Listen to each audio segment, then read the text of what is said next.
Eu vou falar isso antes mesmo de começar o vídeo para depois não passar o vídeo todo me lembrando disso e me irritando. Eu nunca devia ter comemorado a produção de Cherry Magic só assistindo o primeiro episódio. Cara, o que eles fizeram com o Cherry Magic nesse segundo episódio? E aí pessoal, aqui quem fala é o Guto Nunes e hoje a gente vai comentar sobre o segundo episódio de Cherry Magic. Antes de mais nada, deixa eu te lembrar que o like é muito importante porque ajuda no engajamento do vídeo. Se você é novo por aqui, se inscreve, ativa as notificações para acompanhar os próximos vídeos sobre os próximos episódios de Cherry Magic. Me segue nas outras redes sociais, eu sou @gutonu em todas elas. E claro, comenta à vontade quantas vezes você quiser ao longo do vídeo pra comentar comigo o que você concorda, o que você discorda. Comenta aí quantas vezes você quiser. E como eu comentei no começo do vídeo, o novo episódio, a produção claramente caiu bastante. Eu tinha elogiado, né, a produção que eu esperava bem pouco, na real, do primeiro episódio, mas foi bem legal. E agora pro segundo episódio isso claramente caiu bastante. É bem frustrante de ver, porque tem muitas cenas estáticas,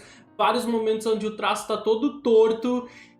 Mas assim, eu vou tentar deixar isso de lado um pouco, porque eu adoro Cherry Magic, eu quero comentar isso e tentar tirar o máximo de proveito do que ainda tem de legal, porque a adaptação tá legal. O mangá de Cherry Magic ele foi anunciado no ano passado, com previsão de lançamento para 2024 pela editora JBC, e ele recentemente, ainda essa semana, ele entrou em pré-venda na Amazon.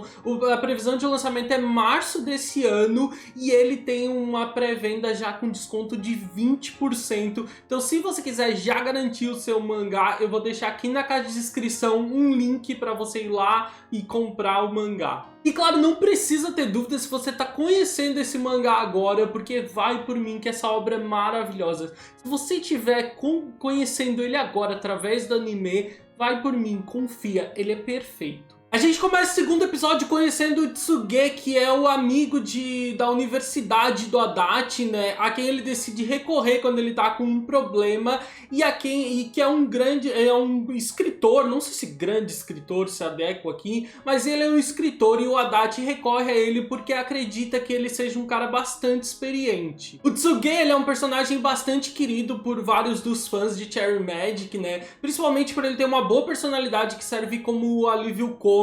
Ele é parte do casal secundário da história, que é um bom casal também. Ele deve aparecer na adaptação em anime, a gente já viu aí na abertura, né? E ele é um personagem muito divertido porque ele tem uma perspectiva muito parecida com a do Kurosawa, que a gente sabe através do Adachi. A questão é que por mais que ele tenha aquele jeito seguro de falar e tudo mais, o Tsuge nada mais é do que um virgão, assim como o Adachi. Só que claro, por fora tudo que ele mostra é aquela personalidade madura, segura de si e sempre calma. Quando o Adachi conta o que está acontecendo, ele não acredita muito na parte sobre a magia, mas considerando tudo que o rapaz está contando, ele só sugere ao Adachi por que ele não aproveita da situação, né? Afinal de contas, por que ele não aproveita, já que o tal do Kurosawa trata ele tão bem? Vamos ignorar que ele fala sobre as mulheres fazerem isso o tempo inteiro. Vamos ignorar essa fala. O Adachi pensa por um momento sobre essa sugestão, mas ele definitivamente nunca teria coragem de fazer algo assim, de tirar proveitos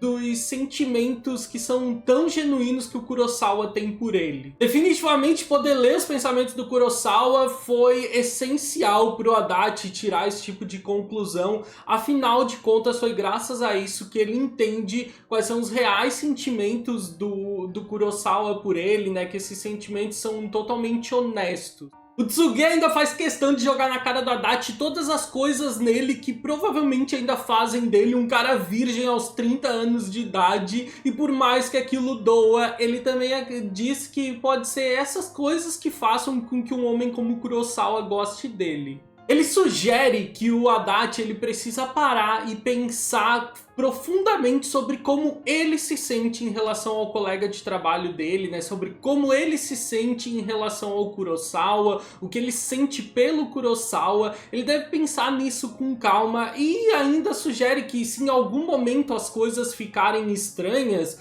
ou as investidas do Kurosawa se intensificarem, ele pode sempre fingir que é uma pessoa completamente diferente, mudar completamente a personalidade dele para tentar afastar o rapaz. O rapaz não, né? O Kurosawa já tem seus 30 e poucos anos. Ao fim da conversa, o Adachi está bastante grato pelas ajudas do amigo, mas ele acidentalmente toca o Tsuge e acaba escutando os pensamentos dele e descobrindo que o amigo é só mais um virgão igual a ele. Enquanto ele lida com a frustração de descobrir isso e lidar com essa ideia de no final ele ter ido buscar ajuda num cara que não tem muito mais do que ele, o Adachi também para pensar sobre como ele se sente em relação ao Kurosawa pela primeira vez.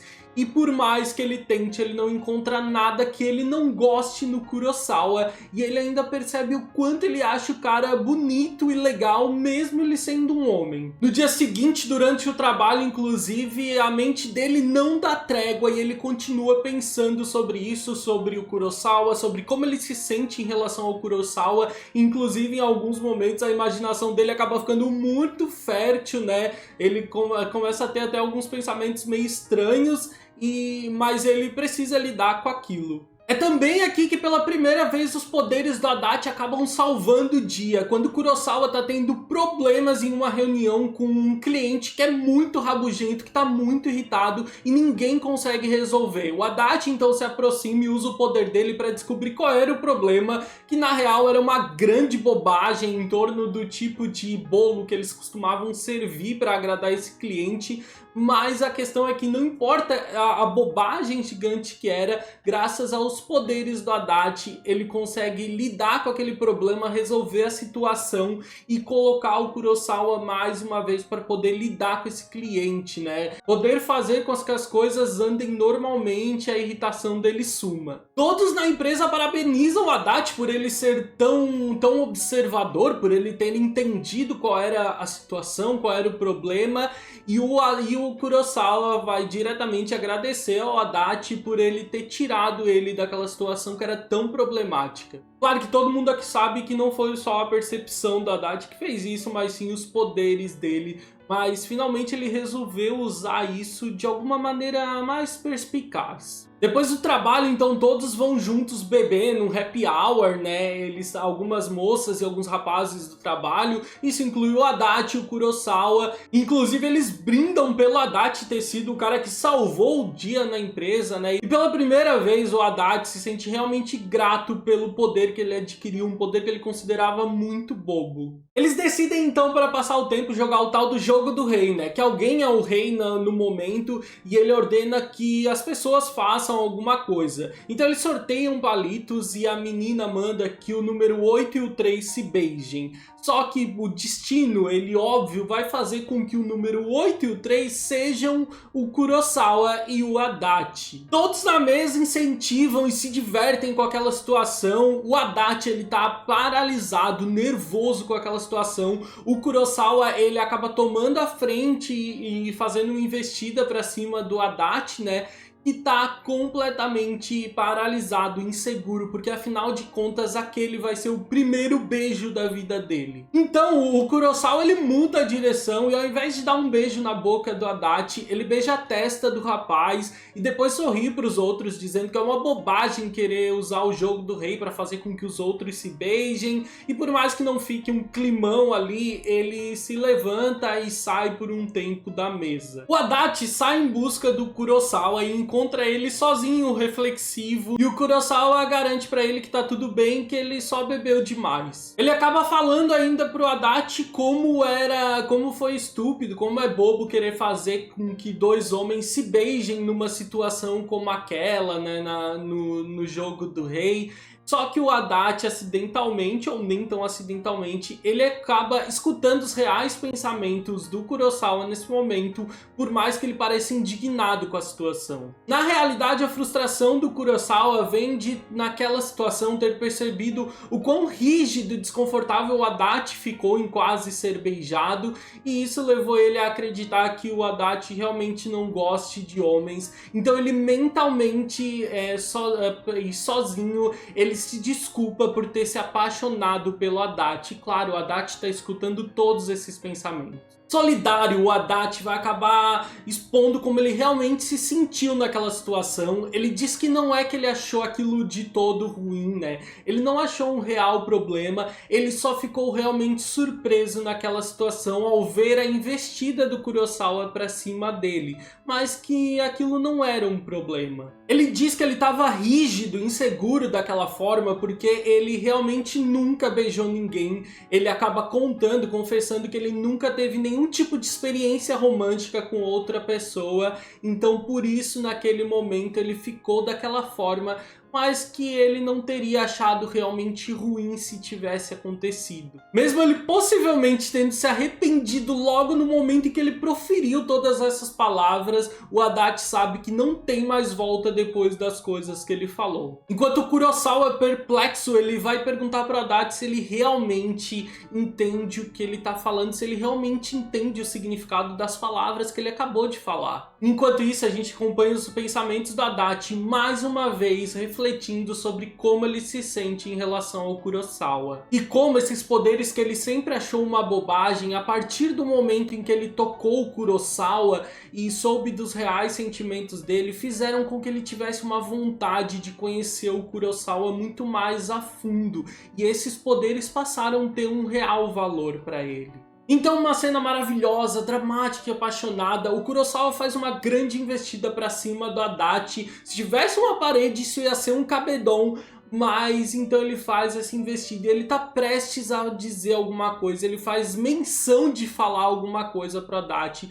Mas eles são interrompidos pelos outros colegas de trabalho e em um grande susto o Adachi acaba simplesmente afastando o Kurosawa. Essa cena é uma delícia, vai de 8 a 80 muito rápido e de um momento apaixonado e muito sexy daquela investida do Kurosawa, de repente a gente vê ele estirado no chão igual um saco de batata. O Adachi acaba ficando muito curioso sobre o que o Kurosawa iria falar naquele momento. No final ele fica realmente aliviado de não ter tocado no Kurosawa, de não ter lido os pensamentos dele na situação.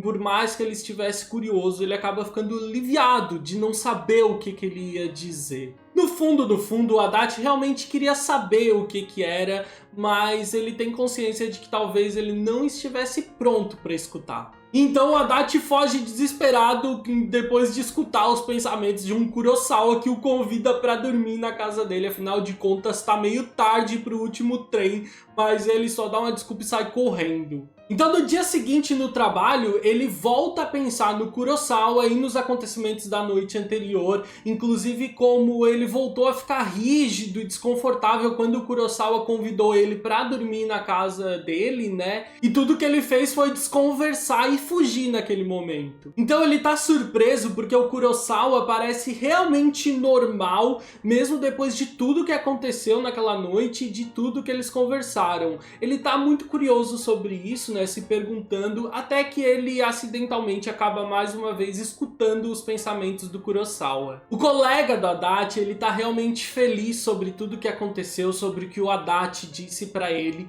mas ele tem consciência de que ele possivelmente apressou demais as coisas, então ele decidiu que vai agir normalmente no local de trabalho deles, no escritório, para tentar não deixar o menino ainda mais desconfortável. Menino, eu de novo chamando de meninos, os caras de 30 anos de idade. Então o Adachi, ele fica mais uma vez pensativo, como o Kurosawa é sempre realmente tão gentil e tão bom com ele. Mas ao mesmo tempo ele fica bem assustado com o homem, o garanhão terrivelmente persistente que o Kurosawa é, que tá determinado a ir sem pressa e garantir que o Adachi se apaixone por ele. As poucas esperanças que o Kurosawa vai ganhar nesse novo episódio vão tornar a narrativa mais dinâmica e divertida para a questão de romance, e agora a gente também tem um Adachi que tá mais pensativo sobre como ele deve agir e sobre como ele se sente em relação ao Kurosawa. Afinal de contas, sobre como o Kurosawa se sente em relação a ele, a gente já sabe de tudo. Então é isso, lembra de comentar à vontade o que você achou desse segundo episódio e me dizer as suas expectativas para os próximos episódios que estão vindo.